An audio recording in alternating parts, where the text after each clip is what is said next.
Bapa, kami sungguh rindu nyanyian ini jadi doa kami. Bahwa di tengah badai kehidupan, kami tidak akan takut. Karena kasih setiamu melingkupi kami. Engkau bukan hanya memelihara kami, tapi Engkau juga berkarya di tengah semua badai kehidupan kami. Maka tolong kami ya Roh Kudus, pada waktu firman-Mu kami baca renungkan. Sekali lagi kami boleh memahami, terlebih lagi kami menghidupi firman-Mu.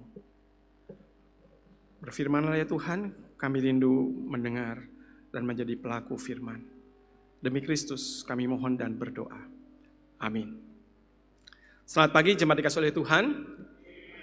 Kita bersyukur kalau dalam kesempatan ini boleh kembali beribadah bersama-sama. Dalam kesempatan hari ini kita akan mengumuli sebuah tema, yaitu seperti di dalam slide yang saya sudah sediakan, Ester berani bayar harga. Nah, mari kita bersama membuka Alkitab kita dari kitab Ester pasalnya yang keempat. Saya mengajak kita untuk bersama-sama membacakan dari ayat 15 hingga ayat 17. Ester pasalnya yang keempat,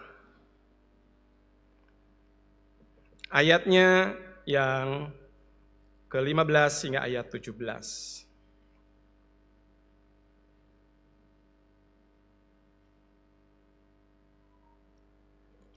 Kalau sudah mendapati bagian ini, mari kita membaca bergantian. Saya akan bacakan ayat yang ke-15, jemaat silahkan bacakan ayat 16 dan 17 kita baca bersama-sama.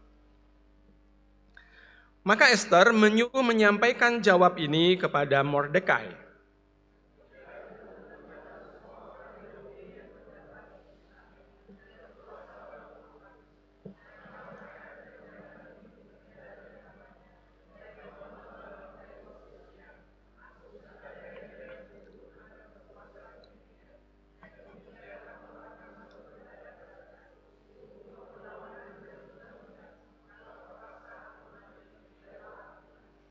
Maka pergilah Mordekai dan diperbuatnyalah tepat seperti yang dipesankan Ester kepadanya. Bapak Ibu dikasih oleh Tuhan, sadarkah kita bahwa banyak buku ditulis, banyak pelatihan diberikan untuk menjadi seorang pemimpin yang baik, pemimpin yang berani. Tapi relatif sedikit buku ditulis, pelatihan dibuat untuk menjadi pengikut yang baik. Pengikut yang berani. Hari ini kita akan bersama memperhatikan dari seorang Ester bagaimana dia menjadi seorang anak Tuhan yang berani membayar harga. Sebagai seorang yang Tuhan tempatkan di dalam sebuah kesempatan yang tidak tergantikan. Dia menjadi seorang yang berani membayar harga. Nah, saya tertarik dengan sebuah buku yang berjudul The Courageous Follower. Seorang pengikut yang berani. Ditulis oleh seorang bapak bernama Ira Halef. Dia mencatatkan ada 5 ciri utama dari seorang yang disebut sebagai pengikut yang berani. Kelimanya disebutkan di situ. 1, bahwa dia seorang yang berani menerima tanggung jawab. Berani menerima tanggung jawab. Saya senang sekali dalam bahasa Inggris istilahkannya adalah responsibility. Responsibility dari 2 kata, respon dan ability. Ability itu kemampuan untuk merespon. Maka seorang yang disebut bertanggung jawab adalah orang yang mampu merespon di dalam situasinya. Dalam kondisi apapun dia mampu untuk merespon. Kita akan lihat nanti apakah Ester seorang yang bertanggung jawab, mampu merespon. Ciri yang kedua adalah seorang yang berani melayani dan memberi dukungan dengan baik kepada kelompoknya, pada komunitasnya. Itu adalah seorang pengikut yang baik. Dia melayani dan memberi dukungan. Yang ketiga adalah seorang yang berani menghadapi tantangan, challenge. Tidak hanya berpuas diri dengan kondisi yang aman, nyaman. Bahasa kita sekarang, berani keluar dari zona nyaman. Yang keempat adalah seorang pengikut yang berani itu berani berpartisipasi dalam proses transformasi. Berani mengambil bagian untuk membuat perubahan. Bukan menjadi bagian dari status quo. Sudahlah, gini-gini saja udah baik kok. Sudahlah, gini-gini saja sudah aman, baik. Ngapain macam-macam? Yang kelima adalah seorang pengikut yang berani itu berani mengambil langkah moral. Moral dari kata mos, baik, tepat. Seorang yang pengikut yang berani adalah berani mengambil langkah yang tepat. Langkah yang baik. Sehingga perubahan itu mendatangkan sebuah kebaikan, mendatangkan sebuah kemajuan. Ngomong-ngomong, Ira Halef ini adalah seorang yang boleh dikatakan pelopor. Yang membicarakan, menulis bukan hanya sekedar tentang leadership, kepemimpinan. Tapi dia justru mulai berbicara tentang followership, kepengikutan.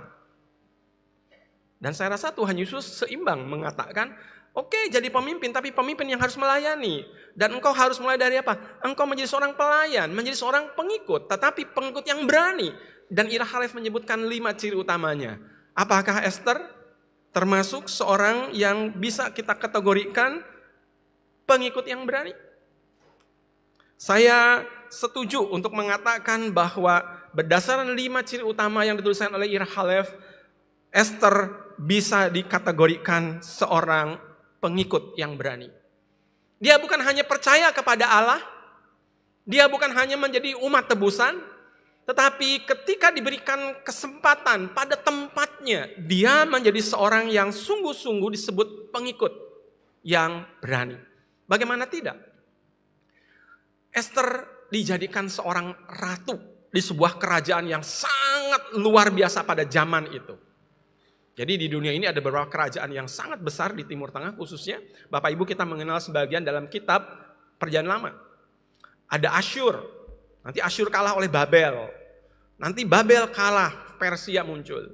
Nanti muncul lagi Yunani, Romawi sampai zaman sekarang ini. Dan salah satu terbesar adalah Persia. Betapa besarnya itu gambarnya warnanya oranye. Dari timur itu wilayahnya perbatasan India dengan Tiongkok. Ke arah barat itu, kalau di selatannya itu adalah Ethiopia, Mesir dengan Ethiopia, sampai di wilayah Turki masuk ke wilayah Yunani. Sebegitu luasnya berkuasanya Ahasiweros yang ditulis dalam kitab Esther. Dia mengalahkan beberapa negara sebelumnya yang jatuh. Asyur kalah oleh Babel, Babel kalah Persia. Dan Esther jadi ratunya. Saya percaya Esther ditempatkan oleh Tuhan dalam kesempatan yang tidak bisa ditunda. Itu karena Tuhan bekerja. Sekalipun ajaibnya, di dalam kitab Esther Anda baca dari awal sampai akhir tidak akan menemukan satu pun kata Tuhan ataupun Allah. Hidden God. Seolah-olah Allah yang sedang bersembunyi, menyembunyikan diri. Dan saya pikir dalam doa Tuhan Yesus dikatakan, ketika mengajarkan kepada murid-muridnya, kita doa Bapa kami, dalam bagian pengajaran Yesus mengatakan, kalau engkau berdoa masuklah ke tempat yang tersembunyi, supaya Bapamu yang di tempat yang tersembunyi mendengar doamu. Allah kita kadang tidak nampak buat kita. Tidak terlihat jejak tangan kakinya. Tapi tadi lagu mengingatkan, lingkupiku. Kasih Allah itu melingkupi kita, merangkul kita. Di saat kita mungkin tidak sadar bahwa Allah ada, sedang memelihara, bahkan berkarya dalam hidup kita. Dan Esther ada dalam situasi seperti itu. Kenapa? Karena Esther seorang Yahudi, orang jajahan. Tetapi kok bisa dia jadi ratu dari sang penjajah dengan kekuasaan yang begitu luasnya, luar biasa. Itu saya percaya Tuhan sedang melakukan sesuatu. Ini bukan sebuah kebetulan. Tetapi disitulah kita yakin percaya Tuhan sedang mengerjakan rencananya, rancangannya. Menjadikan dia seorang ratu di tengah-tengah situasi yang di luar dugaan. Apa situasinya? Pada zaman Esther terjadilah sebuah situasi dalam sejarah dunia sangat jarang terjadi. Setidaknya bagi Bapak Ibu di zaman kita mengenal namanya Hitler, penguasa Jerman. Saya ini senang sejarah, bolak-balik saya cari bacaan, saya nonton film-filmnya. Bagaimana kekejian Hitler itu membunuh 6 juta dari 9 juta orang Yahudi di Eropa. Dengan begitu kejinya luar biasa. Bapak Ibu yang punya kesempatan pergi ke Jerman, ke Polandia, akan menemukan jejak-jejak kekejian seorang Hitler. Gigi emas diambil emasnya, rambut diambil, sepatu dikumpulkan. Yang masih sehat kuat suruh kerja bakti, bikin helm, bikin panci untuk perlengkapan perang tentara Jerman. Yang sakit, lemah, tua, nggak berguna intinya disuruh berjalan masuk ke dalam tungku api, dibakar hidup-hidup. Ada sebuah buku judulnya The Night atau Malam, diterjemahkan oleh Yayasan Obor Indonesia. Bukunya tipis, dibaca 1 jam mungkin selesai, tetapi akan menyisakan kekejian yang sangat luar biasa. Bagaimana seorang anak harus melihat kepulan asap keluar dari cerobong dan dia mengatakan, ibuku, saudaraku dibakar. Ada seorang anak tergelantung, begitu ringan tubuhnya ringkih di atas pohon tali mengikat lehernya dan karena ringan masih bergelantungan, tidak langsung mati. Kalau dia berat badannya cukup harusnya mati, tapi berkelojotan. Dan penulis mengatakan, bertanya, di manakah Tuhan?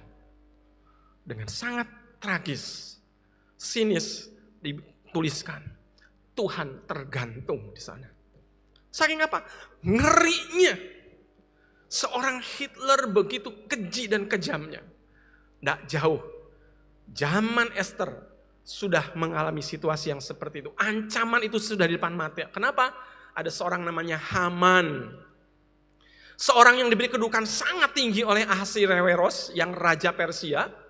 Tetapi orang ini tidak suka dengan orang Yahudi. Gara-gara apa? Pamannya Esther tidak menaruh hormat kepada Haman. Dan Haman sakit hati lalu merancangkan dan meminta persetujuan dari Raja Persia.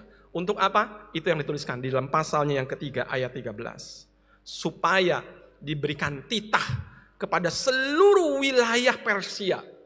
Ada 127 satrap di istilahnya. Kalau kita mungkin bisa bahasakan adalah provinsi jajahan. Di seluruh wilayah surat ini harus dibacakan. Isinya mengerikan. Dikatakan dalam pasal 3:13. Surat-surat itu dikirimkan dengan perantaraan pesuruh-pesuruh cepat ke segala daerah kerajaan. Supaya apa? Dipunahkan, dibunuh, dan dibinasakan semua orang Yahudi daripada yang muda sampai kepada yang tua. Bahkan anak-anak dan perempuan-perempuan pada satu hari itu juga. Sudah bisa bayangkan? Kengerian merebak ke berbagai wilayah. Bersyukur Anda dan saya hidup pasca Indonesia sudah merdeka. Tapi coba tanya pada opa-oma yang pernah merasakan bagaimana kota Surabaya, jalanan Raya Darmo, itu menjadi tempat yang mengerikan ketika peperangan. Udara Surabaya penuh dengan pesawat-pesawat yang menakutkan. Sirine berbunyi, lampu langsung dimatikan. Saking saya ini suka aja nonton film, sejarah, baca. Ketika saya mendengar cerita dari beberapa orang tua di kota Surabaya, saya bisa bayangkan kengerian itu. Dan itu belum seberapa. Orang Yahudi akan dimusnahkan. Dari paling muda anak, wanita-wanita itu berarti apa? Musnahnya satu bangsa. Resikonya musnahnya satu bangsa. Tapi itu juga belum seberapa. Akan hilangnya satu rencana agung Allah untuk menyelamatkan umat manusia melalui keturunan orang-orang Yahudi.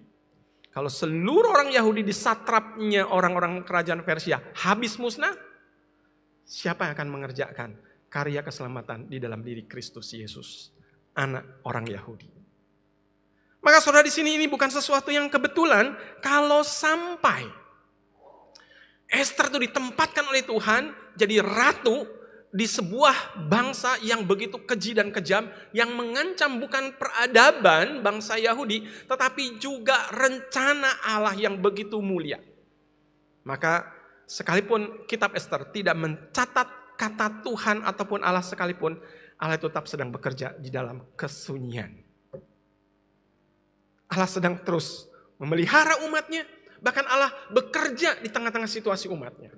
Kalau Anda dan saya hari ini mungkin pernah merasakan, bahkan mungkin sedang mengalaminya. Tuhan di mana? Philip Yancey adalah seorang penulis yang sangat luar biasa menghubungkan teologi dengan psikologi kejiwaan kita. Ketika kita mengalami kebangkrutan, mengalami sakit penyakit, mematikan, situasi yang tidak pernah diharapkan, tidak pernah dibayangkan bahwa itu terjadi pada anak Tuhan, dia tuliskan dengan sangat baik. Where is God when it hurts? Tuhan, di mana Engkau? Kami sakit, kami pahit. Tuhan seolah-olah diam. Tuhan seolah-olah tidak bekerja. Tuhan tidak lagi menyapa. Kitab Ester mengingatkan kita. Dia ada. Dia sedang memelihara kita. Tuhan bahkan sedang bekerja dalam situasi kita. Dalam situasi itu Ester menjadi seorang yang tidak mudah untuk mengambil keputusan. Ketika Mordekai pamannya yang membesarkan dia memberitahu Ester, seorang bernama Haman sedang merencanakan untuk memusnahkan bangsa kita. Engkau ratu, lakukanlah sesuatu.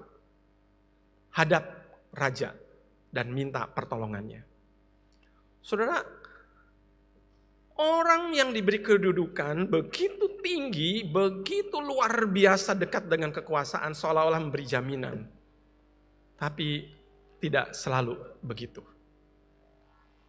Karena orang ini sendiri pun terancam. Karena Ester tahu di dalam hukum Persia, ketika ratu berani menghadap raja dan tidak dipanggil, hukuman mati. Dan kalaupun dia berani datang kepada raja dan meminta pertolongan, ditanya, urusan apa? Urusan Yahudi, bangsa aku.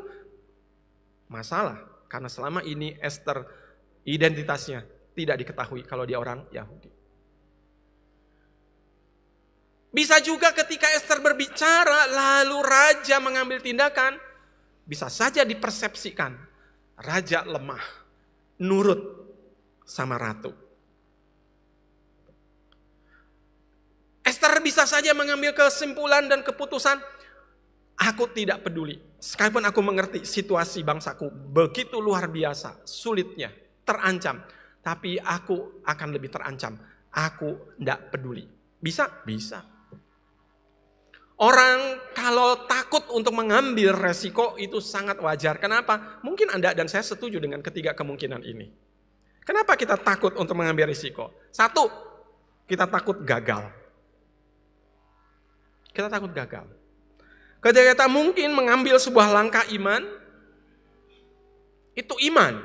Ada janji Tuhan, ada perintah Tuhan untuk mengajak kita lakukan sesuatu. Tapi kita takut untuk gagal. Saya tadi waktu mendengar nyanyian itu kita nyanyikan bersama-sama. Bahwa kau kukagumi, hormat. Saya khawatir. Itu hanya di mulut kita. Lagu itu indahnya luar biasa. Sangat menyentuh. Tuhan, kau kukagumi, hormati. Saya rasa Tuhan tidak butuh kekaguman kita. Tuhan tidak butuh pengagum. Yang Tuhan butuhkan adalah seorang pengikut. Pengikut yang berani. Ada sebuah buku judulnya I'm Not a Fan. Aku bukan seorang pengagum. Aku bukan seorang pengagum. Buku itu ingin mengatakan Tuhan cari pengikut, follower. Tuhan tidak butuh rasa hormat kita. Yang Tuhan inginkan adalah sikap taat kita. Kita takut gagal. Seperti siapa? Dari 12 pengintai yang diutus oleh Musa. Melihat tanah Kanaan yang dijanjikan oleh Tuhan akan diberikan. 10 diantaranya tidak berani memfollow up untuk berperang mengambil tanah itu. Kenapa? Memang kenyataan, memang fakta dan itu tidak boleh kita pungkiri. Alkitab mengajarkan pada kita, ya ada kenyataan hidup yang tidak mudah. Tapi tidak pernah dibiarkan menyerah hanya karena keadaan. Tuhan memberkati akhirnya hanya 2 orang dari 12 masuk tanah Kanaan. Kaleb dan Yosua yang kita kenal kitabnya Yosua. Kenapa? Karena mereka tidak mengandalkan keadaan aman, nyaman atau beri harapan. Tidak, mereka mengandalkan Tuhan yang berjanji. 10 dari 12 takut gagal dan sungguhan mereka gagal masuk tanah Kanaan. Alasan kenapa orang takut ambil resiko, kedua, ketidakpastian dalam rencana Tuhan. Bukan Tuhannya yang tidak bisa memastikan rencananya, tapi respon persepsi kita yang takut ada resiko bahwa rencana Tuhan itu tidak terjadi. Kenapa?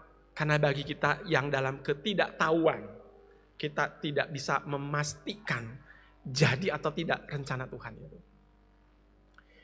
Itu sebabnya kenapa kita harus terus bergumul. Itu sebabnya kenapa kita perlu terus belajar semakin lebih dekat, melekat kepada Tuhan sampai begitu peka kepada pimpinan Tuhan. Nah, cuman celakanya kita ini adalah bangsa yang hari ini harus hidup dalam sebuah keadaan instan. Segala sesuatu ingin cepat. Peradaban kita memang menjadikan kita orang-orang yang budayanya serba instan, pengen cepat. Termasuk dalam kehidupan iman. Segala sesuatu Tuhan, aku mau cepat. Tuhan katakan ada waktunya. Tidak terlalu cepat, tapi tidak akan terlambat. Tapi yang namanya tepat buat kita, nggak cocok Tuhan waktumu, ukuranmu, caramu, masamu. Dari situlah kita lihat bagaimana di dalam kondisi kita tidak tahu, kita jadi ragu terhadap rencana Tuhan. Yang paling bahaya, ragu terhadap Tuhan. Maka kita ambil jalan sendiri. Kita cari jalan sendiri. Yang ketiga, kenapa orang takut mengambil resiko? Karena pengaruh lingkungan. Siapa? Mungkin keluarga kita, mungkin teman kita, bahkan mungkin dalam kehidupan bergereja. Ada banyak kemungkinan orang-orang itu menjadi yang menghambat langkah iman yang harus kita lakukan. Terus ke gereja-gereja lah, pelayanan-pelayanan lah, tapi ya gak usah terlalu fanatik, terus gak usah terlalu neko-neko, biasa-biasa saja. Mungkin kita dipanggil oleh Tuhan untuk mengambil sebuah langkah iman yang tidak biasa. Kenapa? Karena Tuhan sedang membawa kita ke dalam sebuah kondisi yang baru. Saya diberitahu istri saya bahwa pelayanan GKA Gloria ada salah satunya yang sedang berulang tahun dalam waktu dekat ini. Yaitu Yayasan Pendidikan Kristen Gloria. 40 tahun. Bersyukur bahwa Gloria diberi kesempatan oleh Tuhan untuk masuk dalam bidang pelayanan pendidikan. Tadi saya di konsistori cerita-cerita ngobrol-ngobrol, lalu saya baru tahu. Diawali di gereja ini karena ada ruangan, sekolah minggu yang kosong, ada 3 orang guru. Kenapa nggak bikin sekolah, lalu dibuat, dan nyaris tutup. Nggak laku. Tapi bersyukur waktu itu, ada orang yang terus berani mengambil resiko, melanjutkan. Siapa duga, dari Jalan Pacar, beli di Kupang Indah. Kebetulan rumah saya di Kupang Indah, gereja kami di gereja Kupang Indah. Saya pernah masuk ke tempat itu waktu sangat jelek. Tapi hari ini bisa bertumbuh, berkembang dengan berapa wilayah yang Tuhan berkati. Dan Gloria menjadi salah satu di mana Tuhan memberkati kota ini dengan sebuah lembaga pendidikan Kristen. Tapi kita tidak boleh berpuas diri 40 tahun yang sudah dilalui. Itu patut kita syukuri, ya. Tapi mari kita juga mengantisipasi. Ke depan Tuhan, engkau mau apa dengan sekolah ini? Tantangan apa yang Tuhan sedang perhadapkan di depan yang harus kami jawab? Siapa yang akan menjawab? Siapa akan merespon? Mungkin orang mengatakan, wes gak usah neko-neko, gak usah terlibat pelayanan. Urusan kerjaanmu wes gak mari-mari. Urusan di gereja cukup, gak usah gitu. Gereja bukan diberikan oleh Tuhan untuk anggotanya. Ingat, kelahiran gereja tidak diberikan untuk anggota gereja. Gereja dilahirkan oleh Tuhan untuk hadir di tengah-tengah dunia. Siapa yang akan melanjutkan? Siapa akan mengerjakan lebih dari yang sudah dikerjakan? Bersyukur dan berterima kasih pada teman-teman yang sudah mendahului. Tapi siapa yang akan mengerjakan yang lebih? Saya pelayanan di GKI, dan kita juga ada memberi dukungan terhadap sebuah yayasan pendidikan Kristen yang sudah lebih dahulu pelayanan. Dan itu juga tidak mudah. Dan tetap sama. Ada orang-orang pada waktunya mengerjakan bagiannya dan mereka sudah menyelesaikannya. Tapi siapa yang akan melanjutkan di masa yang akan datang? Anda dan saya diberikan oleh Tuhan kesempatan-kesempatan untuk ambil bagian di dalam kegiatan di dalam pelayanan misi Tuhan. Baik di dalam keluarga kita, melalui pekerjaan-pekerjaan kita, melalui gereja kita, melalui pelayanan-pelayanan kita, melalui pelayanan yang jauh lebih luas dari yang Tuhan berikan sampai hari ini.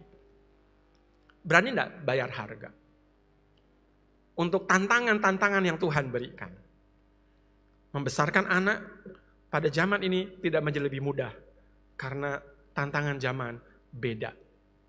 Apakah kita berani membayar harga untuk berbicara dengan anak kita, membuka mata mereka tentang kehidupan di depan? Berani tidak kita melihat tantangan ketika pekerjaan yang mungkin dalam kondisi gejolak ekonomi, dunia bahkan yang tidak pasti. Kita mengambil langkah iman. Entah mungkin harus berhenti dari sebuah pekerjaan karena PHK, karena bangkrut, tapi Tuhan bawa kita dalam sebuah langkah baru. Dalam sebuah pelayanan saya ke Jakarta, saya diajak makan satu waktu oleh seorang penatua. Dan ketika ngobrol-ngobrol saya baru tahu, dia adalah seorang yang korban PHK tahun 98. Dan dia susah payah, tapi dia berusaha untuk terus bangkit. Kenapa? Kedua putrinya SMA hampir selesai akan kuliah. Dia butuh biaya besar. Maka dia kerja. Karena lulusan IPB Bogor, pertanian, dia mulai berpikir mendistribusikan pupuk di wilayah Jawa Barat. Lalu dia ngambil dari pabrik, dia distribusikan petani, terus sampai satu kesadaran dia berpikir, loh aku ini lulusan IPB, aku ngerti bagaimana komposisinya itu pupuk. Lalu dia buat formula sedemikian rupa, dan cocok, lalu dia pinjam uang bank, dia kembangkan, akhirnya dia punya pabrik, dan akhirnya dia menjadi seorang yang dipakai Tuhan, diberkati Tuhan melalui pekerjaannya. Dan ajaibnya, kedua putrinya yang butuh biaya tinggi untuk masuk perguruan tinggi, satu tembus di UNER, dan saya ketemu ketika saya memimpin persatuan-persatuan mahasiswa. Yang kedua masuk UI dengan biaya di bawah 5 juta. Dia mengatakan, Pak Dedi, aku gak pernah duga cara Tuhan. Aku dibikin berhenti dari pekerjaan, kena PHK, aku kehilangan arah. Tapi Allah tidak pernah menyerah untuk kita.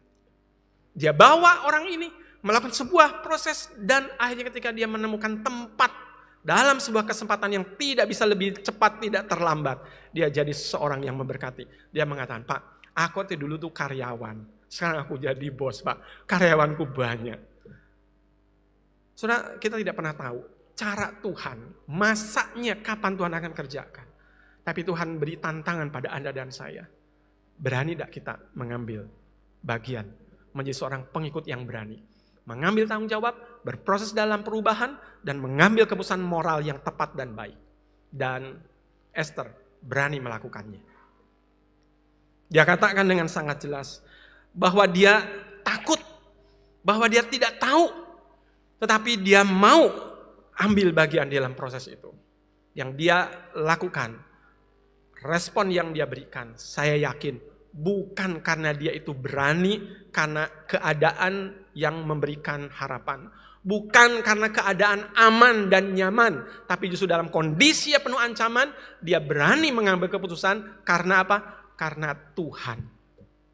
Dia bersandar pada Tuhan, bukan pada keadaan. Anda dan saya ketika hanya mengandalkan pada keadaan, satu hari pasti itu akan mengalami perubahan. Tapi ketika kita mengandalkan Tuhan, dalam semua keadaan, firman Tuhan katakan apa? Tuhan mereka-rekakannya untuk kebaikan. Mereka apa? Mereka semua keadaan direka-reka, ditenun oleh Tuhan. Semua keadaan sama Tuhan akan lakukan ketika kita bersandar kepada Dia. Di satu dengan sangat jelas pasal 4 ayat 16 gambaran ketakutan Esther tentang keadaan. Tapi juga nampak bagaimana dia bersandar kepada Tuhan yang menguasai keadaan. Pergilah, kumpulkanlah semua orang Yahudi yang terdapat di Susan, dan berpuasalah untuk aku, janganlah makan dan janganlah minum 3 hari lamanya. Baik waktu malam, baik waktu siang, aku serta dayang-dayangku pun akan berpuasa demikian. Dan kemudian aku akan masuk menghadap raja. Dengan resiko, kalau raja tidak berkenan, matilah dia karena hukum Persia. Karena itulah kenapa dia minta dukungan. Dia butuh support system. Doakan, berpuasa. Saudara, sekalipun tidak ada kata Tuhan, doa dan puasa itu didasarkan kepada bersandar kepada Tuhan. Tapi itu tidak mengurangi resiko Ester. Anda dan saya ketika menjadi pengikut Kristus tidak selalu kita mendapatkan dispensasi. Tidak mendapatkan pengecualian. Oh ini kasihan anak Tuhan. Oh ini sudah pelayanan. Oh ini keluarga majelis. Oh ini keluarga pendeta. Tidak ada dispensasi. Tidak ada pengecualian. Tetapi Allah beri garansi. Jaminan. Bahwa dia melingkupi. Saya senang dengan tulisan-tulisan ini. Bahwa Tuhan mau memakai kita. Karena itulah care me, nurture me, equip me. Tuhan berkati, lengkapi kita. Tapi ada satu masa yang Tuhan minta sebagaimana Ester. Ditempatkan dalam sebuah kesempatan untuk apa? Send me. Anda sudah berapa lama ikuti program ini? Berapa banyak yang ikut program ini? Tapi ketika Tuhan tempatkan dalam sebuah tantangan, berani kita jawab katakan, send me. Kata itu adalah kata yang dipakai dalam kitab Yesaya. Ketika sama dalam kesulitan, Tuhan mengatakan siapa yang mau diutus oleh aku. Yesaya dengan berani berkata, ini aku Tuhan, utuslah aku. Tapi konyol, seringkali kita pakai ayat itu menjadi lelucon. Ini aku Tuhan, utuslah dia.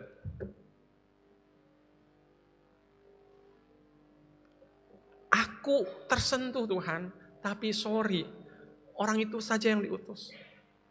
Ester mengatakan, kalian berdoa puasa, aku pun akan berdoa puasa, lalu aku akan menghadap Tuhan. Tanpa dispensasi. Karena itulah Ester dengan begitu gentar harus mengatakan, kalau terpaksa aku mati, biarlah aku mati. So itulah pengikut yang berani. Bukan hanya sekedar seorang pengikut yang ikut-ikutan. Tapi dia betul-betul berani mengambil sikap. Ketika saya harus mengkhotbahkan ini, khotbah ini bukan untuk Anda, tapi juga untuk saya. Dan itu tidak mudah. Pertanyaannya, beranikah kita? Bukan hanya mempelajari seorang Ester, tapi kita berani tidak meneladani seorang Ester. Kenapa dia berani membayar harga?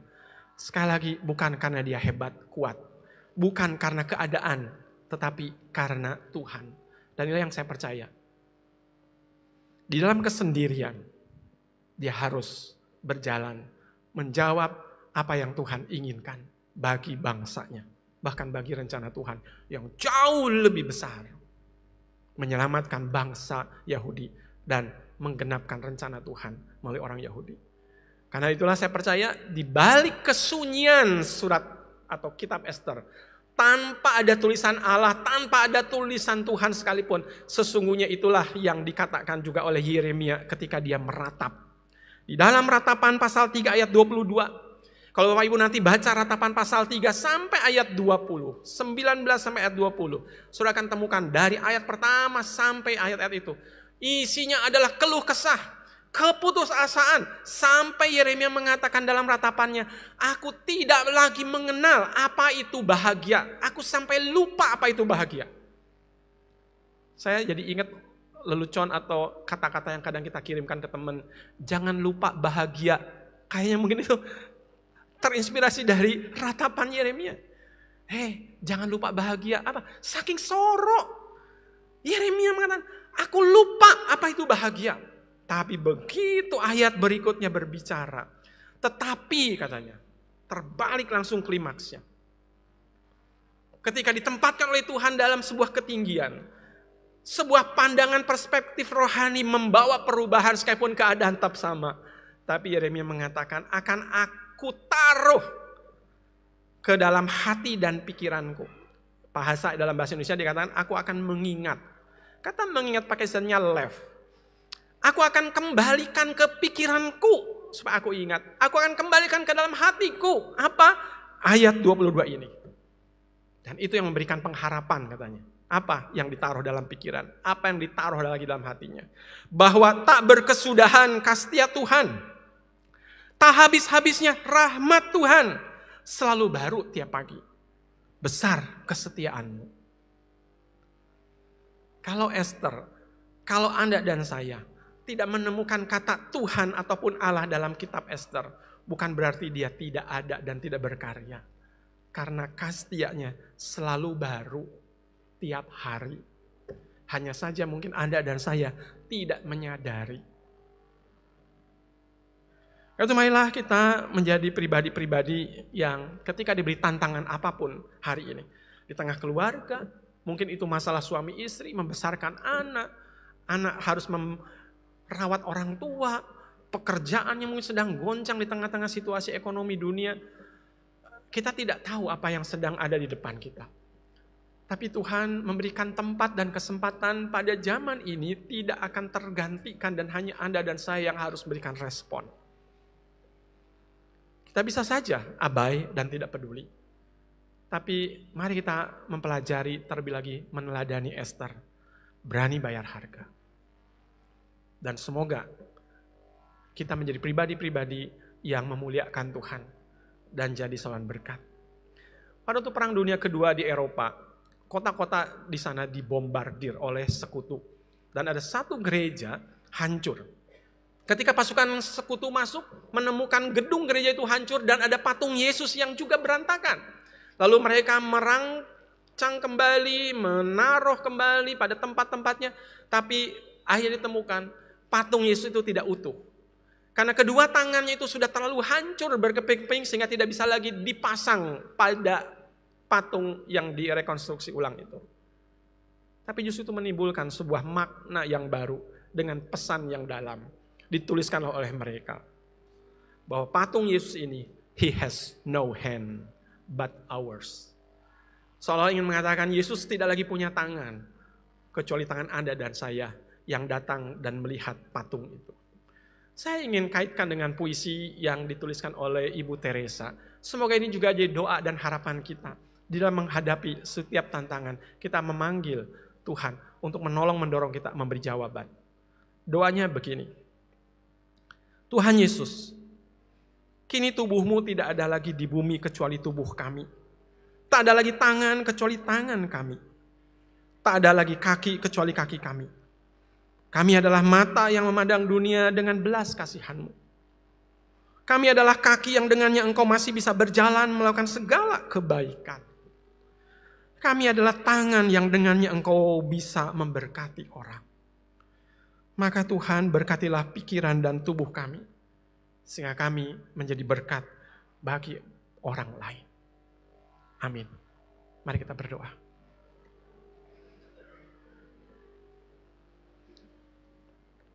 Terima kasih untuk anugerah-Mu yang memberikan kepada kami kesempatan dan tempat pada zaman ini untuk menikmati kehidupan. Namun terlebih lagi menggenapi rencana-Mu di dalam dan melalui hidup kami. Karena itu tolong Tuhan supaya kami tidak berpuas diri hanya sekedar mempelajari Ester, tetapi belajar untuk meneladani Ester. Tolong dorong kami untuk berani membayar harga untuk setiap tantangan yang Tuhan bawakan di hadapan kami.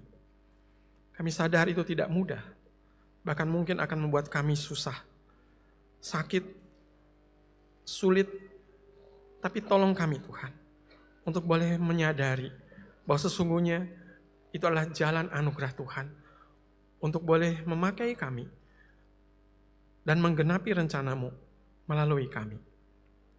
Pakai gereja ini Tuhan untuk menjadi tempat di mana kami bukan hanya diperlengkapi, tapi biarlah kami juga boleh diutus kembali tengah keluarga kami ketika besok kami bekerja di tengah-tengah pelayanan-pelayanan gereja, bahkan di tempat-tempat yang lebih luas. Mari Tuhan, dimanapun kami ada, di situ Engkau ada dan berkarya melalui kami. Terima kasih Tuhan, terima kasih. Kami serahkan dan mohon doa kami demi Kristus. Amin.